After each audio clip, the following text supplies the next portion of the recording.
ABC ન્યૂઝમાં આપનું સ્વાગત છે। રાજ્ય સરકારની શિક્ષણ ક્ષેત્રે ઐતિહાસિક ડિજિટલ પહેલ।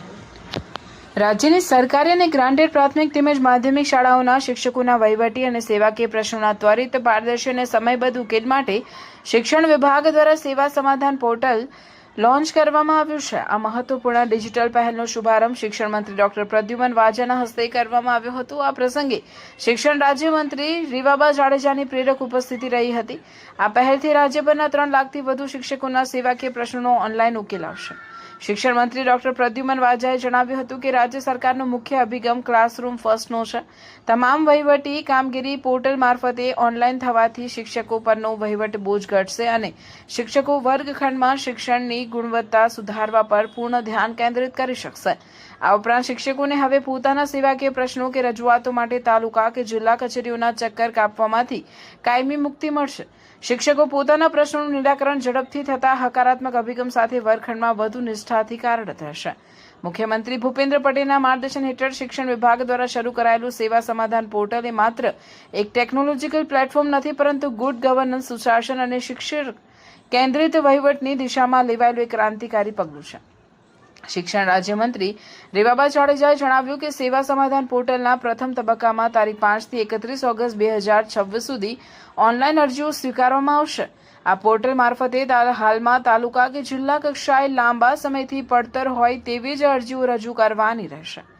શિક્ષકો માટે ટીચર કોડ અને ઓટીપી વડે સુરક્ષિત લોગિન તેમજ માત્ર 3 મિનિટમાં અરજી નોંધણી, રિયલ ટાઈમ સ્ટેટસ ટ્રેકિંગ અને દરેક તબક્કે SMS એલર્ટની સુવિધા પોર્ટલમાં ઉપલબ્ધ કરાવવામાં આવી છે।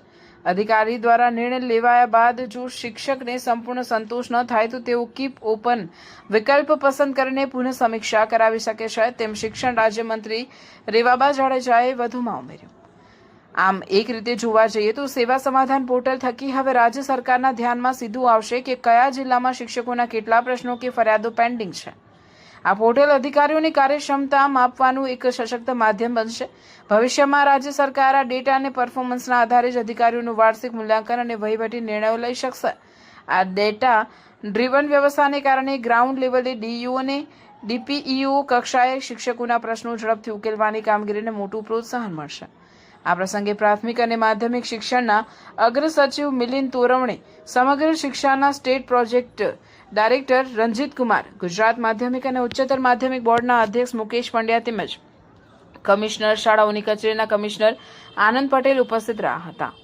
પોર્ટલ હેઠળ સમાવિષ્ટ 8 મુખ્ય સેવાઓ: ઉચ્ચતર પગાર ધોરણ, પ્રથમ, દ્વિતીય અને તૃતીય તબક્કાની મંજૂરી, બીજું પ્રવાસ ભથ્થુને રિએમ્બર્સમેન્ટ, ત્રીજું એરિયર્સ, પડતર બાકી રકમનું નિરાકરણ, ચોથું પૂરા પગારમાં સમાવેશ, ફિક્સ પગારમાંથી કાયમી પગાર કરવો, પાંચમું CPF સંબંધી બાબતો, CPF નંબર, GYIS અને રકમ ઉપાડ, છઠ્ઠું GPF સંબંધી બાબતો, GPF નંબર, GYIS આંશિક 90% આખરી ઉપાડ, સાતમું રજા મંજૂરી, વિવિધ પ્રકારની રજાઓની ઓનલાઈન મંજૂરી, આઠમું પેન્શન સંબંધી બાબતો, નિવૃત્તિ લાભોનું સત્વરે નિરાકરણ। રિપોર્ટર પ્રવીણભાઈ પંચાલ।